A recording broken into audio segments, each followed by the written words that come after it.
بسم اللہ الرحمن الرحیم۔ السلام علیکم میرے محترم بہنوں اور بھائیوں، سورہ کوثر کو پڑھنے کی بے شمار فضائل و برکات ہیں۔ سورہ کوثر پڑھنے سے اللہ تعالیٰ ہر مشکل، ہر تنگی سے نکلنے کا راستہ بنا دیتا ہے۔ اگر آپ کسی حاجت کو پورا کرنے کے لیے سورہ کوثر کو پڑھتے ہیں تو اللہ تعالیٰ آپ کی حاجت پورا فرما دیتے ہیں۔ آپ نے کرنا یہ ہے کہ رات کو سونے سے پہلے سورہ کوثر کو پڑھنا ہے۔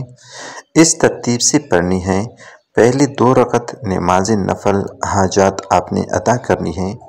آپ نے نفل ایسے پڑھنے ہیں کہ ہر رکعت میں 1 مرتبہ سورہ فاتحہ پڑھنے کے بعد 11 مرتبہ سورہ کوثر اور 11 مرتبہ سورہ اخلاص پڑھنی ہے۔